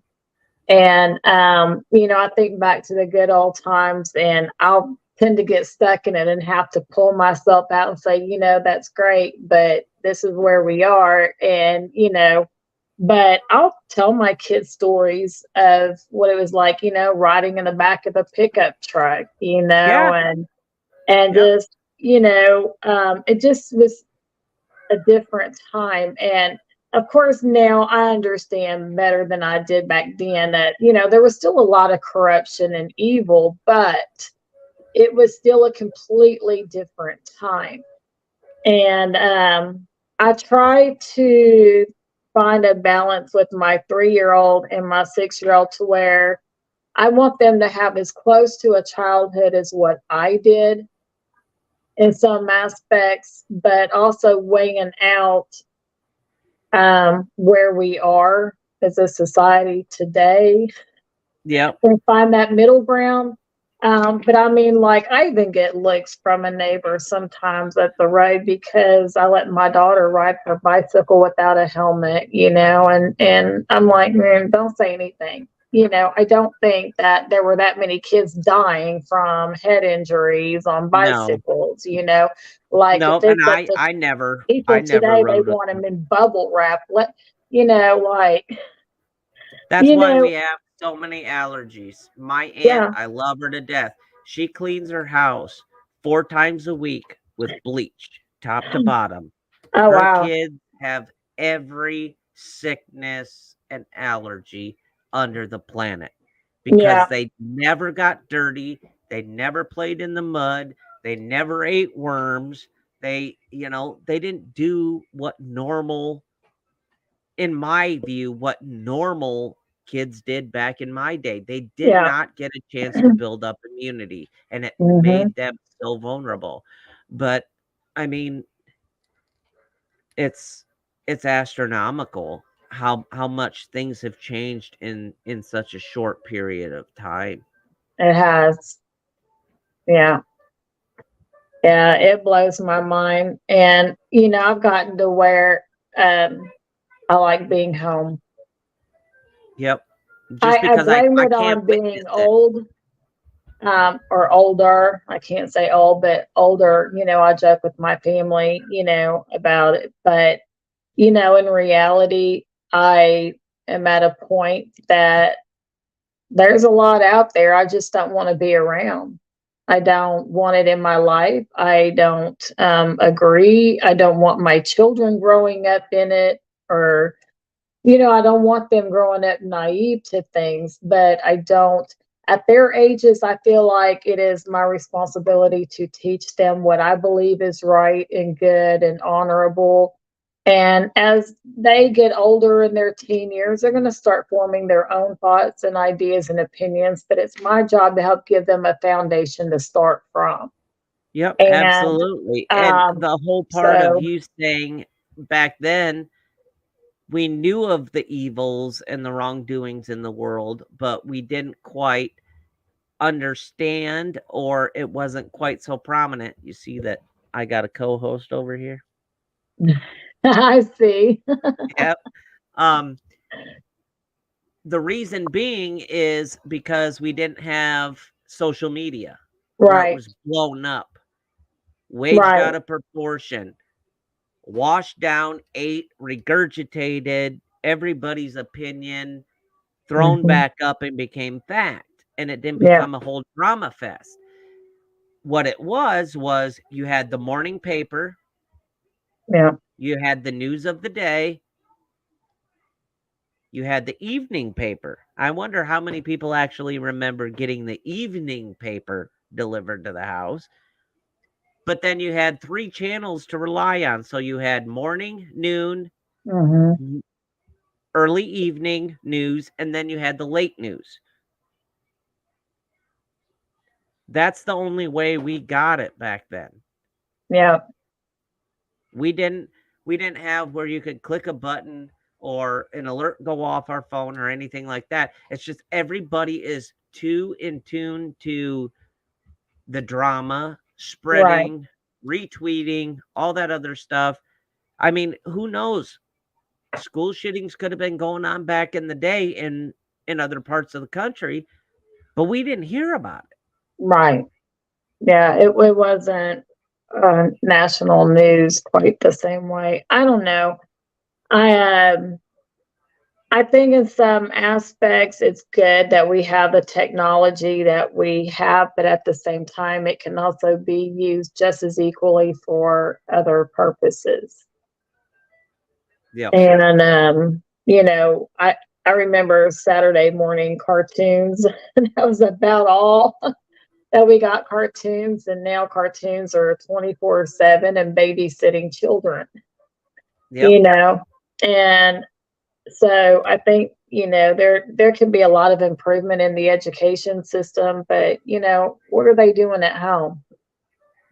Right. What, and I am trying to limit even what my kids watch. And if they do watch TV, if I'm busy and can't be right there with them and I need a minute to take care of something and they're just being off the charts, I try to even kind of limit what they watch. Okay, just sit down, let's watch something, or do something, and I'll put on like the freeze dance on YouTube or something, but I monitor what they watch or put on something educational.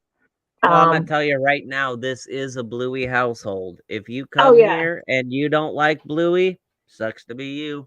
My kids love Bluey, and I have grandkids who love Bluey. So it's not that my kids can't watch cartoons, but I just see so many kids that their life is, some of them in an education when they go to public schools that are not what they should be.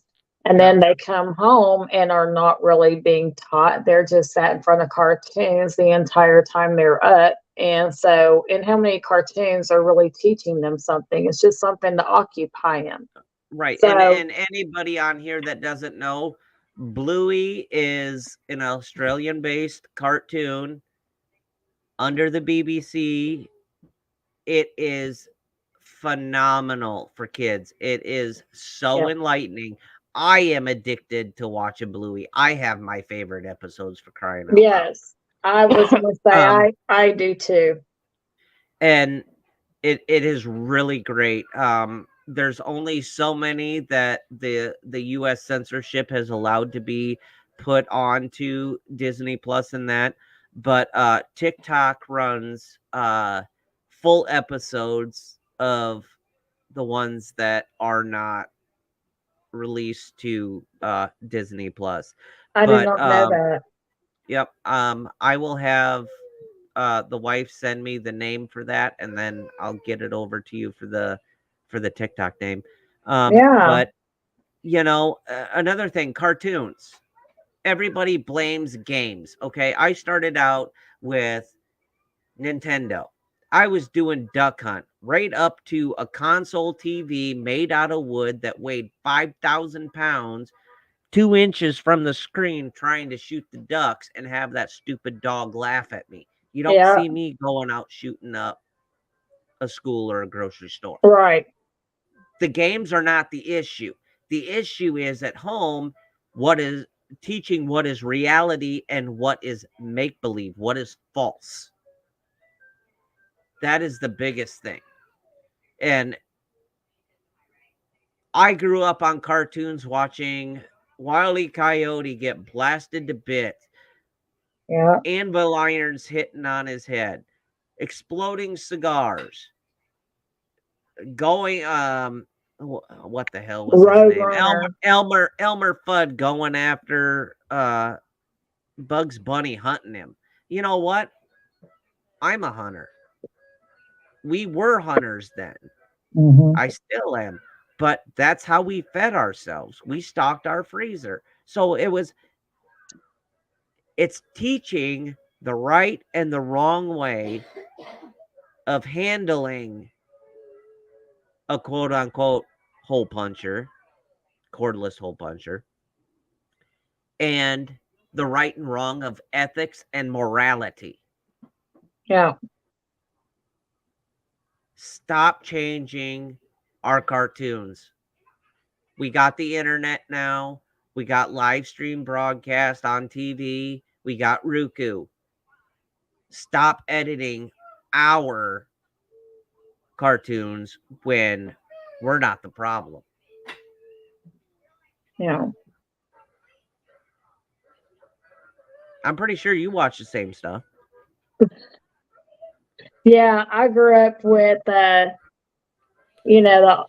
same stuff, the Bugs Bunny, and then when I was around 6th grade time frame, we had Thundercats and who was, oh my gosh, Speed Racer. That's what it was. Yep. Speed Racer and Robotech. Oh my gosh, I loved Robotech. When I was around 11, Robotech came out, and I probably still watch that today because I just love that. But I grew up on all the old stuff. I'm one of the owners, and I'm probably going to get cauterized for this. But I grew up watching Elf, for crying out loud. The AP whatever. The animal rights people are probably going to get mad at me for this, and I don't care. We watched Elf, for crying out loud. All he wanted to do was eat the family cat. He always wanted to eat that damn cat. That's all he wanted was to eat that cat. Wait a minute. Oh, Alf. Yeah, Alf. I thought you said Elf. No, Alf. ELF. I'm like, I don't remember Elf wanting to eat Okay. the family cat. Alf. Pay A-L. attention Yes, to Alf. my Yes. northern hillbilly accent. Yeah, I was sitting here so confused, and I'm like, I don't want to correct you on here on live, but I don't remember that. Yes, I ALF. loved Alf. Yeah. He And wanted he to eat did. that damn cat. He did want to eat the family cat. Yes. Penny's E.T. laughing at came us. out. Oh, God, yes. E.T. came out. Yes. E.T. phone home. Yep. Yeah, we had the good Or stuff. how about Short Circuit? Hey, Laser Lips, your mama was a snowblower. I own that movie. I love it. Weird You know, Science. Flight of the Navigator. You know, Yeah. back when movies were movies. The Goonies. Labyrinth. Oh, I Don't get have me the started on Goonies. I have Do not get Labyrinth. me started on the Goonies. Yep. I own all those movies. You gotta do the truffle shuffle before we sign off. What? Goonies? You're not doing that? I'll let you. No. No. We'll get censored. Oh, Oh. Hey, you guys. right. Yeah, my kids love the Goonies. Oh, God, I do too. The Yeah. Jetsons, yes. The Jetsons. It honestly, as an adult, if you go back and you watch some of the 1970s and 1980s classic cartoons, you will realize how much it was geared towards innuendos for adults. I'm telling you that right now. Yeah. Bad. Yeah. Like, ugh. I know I see some of the cartoons and they'll show different scenes in it and stuff that, and I'm like, no way that wasn't in there. And they'll show the clip How do you normal. And miss I'm like, yeah, that's not there. And then they'll say, now here it is in slow motion. And I'm like, Okay. no way. But again, even on certain things like that, when it's adult stuff that they're hinting to, back then, we didn't have all of that shoved in our face. Right. Like we do now. It was very subtle. Sexualism on screen is huge. Yeah. The way they project it onto, you're supposed to look this way if you want to be beautiful. Cover girl's doing this.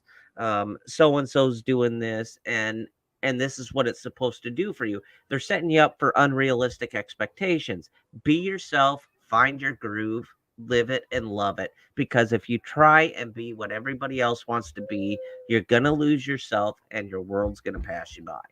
I will tell you, my whole life I'm 5'3", and I had always weighed 100 pounds. Even after 10 kids, actually, no, with my 10th, I was able to get there. I was at 120 when I came home from the hospital, and I maintained that. That was the first time in my life. And I had my 10th baby at 42 years old. So here I am in my 40s and baby number 10, and I finally broke 100 pounds and was able to keep some weight on. I was so ecstatic. But, my whole life being 5'3" and 100 pounds,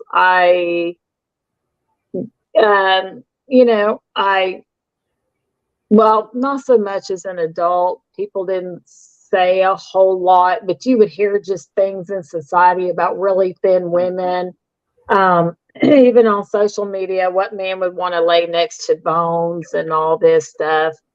But in school, I was teased because I was so thin, nothing I could do. They tested my thyroid and all kinds of stuff. They're like, you just have a very active thyroid, your metabolism, you'll outgrow it. Well, 10 babies later, I finally got to be 120. And then after baby 11, I had a hysterectomy. And literally in about 2 months, I put on a whole other me practically. And I've lost, about 42 pounds of that. And I'm still working on it. I've kind of plateaued. So I've got to figure out how to break through that and get back down a little bit more. But my I point agree with you. is, I hear you there, Penny. Penny says I was 105 until I hit my 40s and it was all over with. Laugh out yes, loud. I get you there. And yep. I'll go And into that here in a minute. that's what I was going to say. What I have learned is it doesn't matter who you are or what you weigh or anything else, you are never going to be okay in general. I realized when I was smaller, I was too thin. What man would want to lay next to a skeleton? It had nothing to do with my character or, nothing else. And I always tried to dress very stylish and makeup and all this stuff, but still I couldn't change my weight. There was nothing I could do about that. Now I'm on the opposite end of it and I'm struggling to get back down, to a more what I would consider a reasonable weight for me, even if it's not my ideal, just more reasonable for health issues. And now I see all the social media on the other side of what man would want to lay next to a woman who could roll over and suffocate him and all this stuff. And, what I've learned through going through this is you're never going to please everybody. It doesn't matter what my weight is. It doesn't matter, none of that. I have my own battles with my own self-esteem. The things that I go through, especially when some old pictures come up, because even when I was small, I remember thinking I was just so horribly ugly. And then I'll get on Facebook and some memories will pop up and I'm like, well, I wasn't as ugly as I thought I was. Why did I hate myself so much? I wasn't that ugly. God, can I go back to being that ugly again? It's been forced in front of us so much. Yeah. And quote unquote trends and what everybody wants changes. Like back in the day, it was skinny, slender, skinny waist, all that. Now, then it goes into the late 90s and you got Sir Mix-a-Lot. He comes out with that song and it was all about the big butts. And now you went through the early 2000s and it was all about the skater boys, the skater chicks and stuff like that. And now you're in the 2020s and it's all about the chubby guys and the guys with the beards. Stop trending. Yeah. Find what you want and love it, for crying out loud. And I'm going to tell you, I'm 5'7", and back when I could drink a 30-pack of beer a day, which I quit, back when we all got sick in that mysterious year of 2020, I weighed 120 pounds, soaking wet. Wow. Now, mind you, I was built, though. It was muscle. I had absolutely a 0 body fat count. So it was muscle. It was muscle. Your co-host is still there. Yeah. Oh, she's getting into my drawers. Eliana Renee. What it? So when I quit drinking, and I'm not lying when I tell you guys I was so bad, I could drink a 30-pack of Busch Light in a day. Wow. My tolerance was that high. With that weight, should have never been able to do that. And I went and I had put an end to all of that. Well, then I started substituting it for eating. So I found something else. So I put on 40 more pounds. Now I have, because during that time we weren't working, we weren't doing a lot of stuff because everything was shut down. So there was a lot of time sitting at home and stuff like that. Well, I'm not burning the calories and stuff like that I'm taking in. So I put on 40 pounds. So now I am sitting at, anywhere from 160 to 165. And I had to literally look at my wife and say,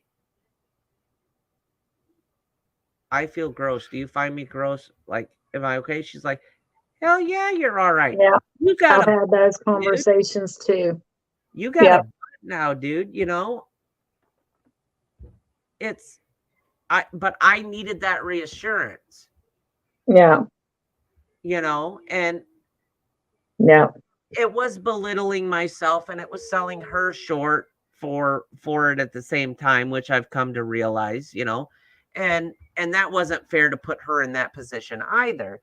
But that's how much the economy and advertisement, social media, all comes into our life on how we're supposed to perceive ourselves and things like that. And it honestly really does. Yeah.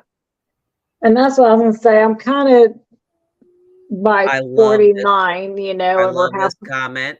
You need to love yourself and then tell the others. If you don't like it, then fuck off. Yeah. And that, right. Absolutely. That's what I was going to say. Finally, at 49, I am really starting to understand that I'm not going to please everybody, no matter what I look like. People are going to criticize me for something. And I'm at the point that, in a way, I don't care anymore like I used to, because I'm coming to that realization. And I'm at the point that it's more about how I feel about myself. Do I feel healthy? Do I have energy, and all this, and wanting to get back to a good place for myself. But, with that, and like Penny said, I'm kind of getting to where I'm getting more of that mentality that people can F off. If they don't like the way I look, don't look at me then. Yep. Absolutely. Well, like, and they whatever. My wife showed me a study that they did on mental health for people of weight classes. And it is scientifically proven that if somebody in a relationship starts to put on more weight, they are happier with their situation. They feel more comfortable. Oh. And I'm gonna tell you right now, I was not happy with the person that I was when everything started out, but I was dealing with a lot of my own demons. Plus I was drinking on top of it heavily. But when I stopped that and I got out of that situation that I was in and drinking so heavily and actually got down to the root cause of what my issue was and learned to love myself again, I started to see the love I had for everybody else. So it didn't bother me. If I want to go outside without a shirt on and the whole country sees my man boobs, I don't care. I don't. I think I'll pass on trying that. You just got to realize, at that exact time that I was drinking that heavy, I was still part of the fire department, 120 pounds soaking wet, putting on 180 pounds of equipment, still running into a house. Yeah, I was 100 pounds. And so, yeah, I remember hearing the snickers from the men behind me. She thinks she's going to get out here and do this. Yeah, I'm going to get out here and do it. This thing that would piss me off, because I would try endlessly to put weight on. Yep. Did you ever get, why don't you go eat a cheeseburger? Yes. Oh. Yes. And I honestly had no control over it. When I was about 15, my mom even put me in an inpatient hospital to see if I had an eating disorder. And I was there for 2 weeks, and they monitored everything I ate, everything I did. I couldn't do anything but go to the bathroom I in didn't even privacy. break There were a hun- cameras everywhere, and everything was logged. And after 2 weeks, they called my mom in and said, no, she does not have an eating disorder. She is just small. It's just her metabolism, and one day it'll change, but it's just metabolism. But my mom was concerned. But yeah, I've heard comments like that. And, like I said, on the fire department, I would hear some of the men back there. She thinks she's going to come out here and do this. Yeah, I might, take up every bit of that allotted time to go through this course, but I'm going to do it and I'm going to finish it. I'm not here to embarrass myself. Right, Now, right. And on same thing for me. Like, I wrestled state class. I went to state for wrestling. mhm. I did not hit and break 100 pounds soaking wet until my second semester in college. And Wow. I wasn't even drinking then. Wow. It's just Yeah. I had that fast metabolism, and Yeah. it was so frustrating. And then when I left there, I went to be a truck driver for 13 and a half years. What are truck drivers known for? Eating fast food, stuff like that, being big boys. I look like a Yep. 90-year-old grandmother trying to look over the freaking steering wheel, driving that truck at 120 pounds, 5'7". Hi, Ruth. Hi, Ruth, Ruth. Ruth says hi, Dave in Phoenix. But I did that for 13 and a half years. And I ate like a truck driver. Yep. My mom drove a truck for about 22 years, and I went on some runs with her. And yeah, that it was all fast food, or sometimes we would go and eat like the truck stops that would have the buffets. Yep. Can't Like the think right now. Denny's or the Yeah, there's Country a big Kitchen. one in West Memphis that we used to stop at. But and it's right at the junction where you come down 40, and you can either stay on 40 or you can split off. And Yep. it takes you two different highways into Memphis. I lived in Memphis about 10 years, and I can't think, I was wanting I'm to going to say tell you, 55, but that goes down into Mississippi. But anyway, between Denny's and the Waffle oh yeah, House, there's my retirement spent. yeah, yeah. Ooh, God, I love it. Yeah, and my That's mom, probably she why I was got heart small. issues. My mom, she's 5'5", but she weighed about 105 when she drove a truck. And so when I rode with her, I was even in my early 20s when I rode with her. And so there would be, her 5'5", maybe 120 pounds or so, me 5'3" at 100 pounds. And when we came climbing out of the truck, trust me, a lot of those truckers were looking like they're driving what? Yep. Yep. Trust me, I got that look a lot. Like, dude, you Yeah, steal that? yeah, How do you know how to do that? Can your feet even reach the pedals? yeah, yeah. Well, guys, we're coming up on our time to break off. Those of you that have missed the announcement, I am going to have full reconstructive surgery on my shoulder. Not sure when yet. So depending on how things lay out, we are going to be letting Phoenix pick the shows until I come back full time, where we get to make the decision together, just because she will be stepping in and taking it solo for a while I heal up and get past the first initial pain threshold. So she could have some guests on, things like that. Make sure you still show the love that you do with me and Phoenix. Extend that to the guests, please. But yeah, so Phoenix, what are you thinking you want to do next week? I have really been wanting to do the Manson family. Okay. What do you think? I'll get that promo up for you. Hey, it's your call. You're the boss. I just know a lot about it, and it has been, something that pretty much captivated the world, so. Yep, it sure did. Sure And did. so I'm just thinking if I got to talk by myself here for 2 hours without you. Great. Penny says, great show. Love the talk. And as I said, healing and prayers for you. Thank you so much, Penny. Thank Thank you, you. Penny. Thank you, everybody, for joining us tonight again. I'm sorry for having to do this on my cell phone. My internet we've got to get a technician out. So it will be fixed by the time I am on here next Thursday, guaranteed. But also thank you, Dave, for helping out with the comments, as I can't see any on here. Oh, yeah. Not a But I problem. didn't want to miss tonight. I tried to go on the computer and I kept getting kicked out about every 20, 30 seconds. So I finally messaged Dave and said, send me a link. I got to go on my data on my cell phone, but I didn't want to miss you guys tonight. So Nope. Nope. And I'll probably still be in the comments, even if I'm not on camera, guys. So, and if I mistype, it's because I'm typing left-handed and I'm right-hand dominant, and my yeah, right arm's going to be immobilized. So, and pain meds.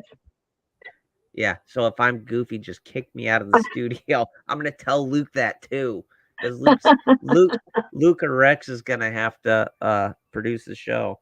All But right. if I'm Looney Tunes, yeah, get me the hell out of there. I got a reputation to uphold, don't you know? I know. You're kicked off. Godfather, you're done. I know, right? Overthrow the patriarchy real quick. All right, guys, I'm gonna end the show like I always do. Be safe. We love you.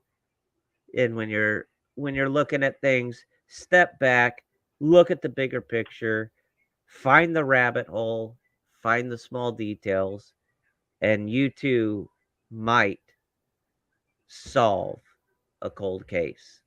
We love you guys, and thank you so much for being with us. Thank you, everyone. Have a good night. Good night.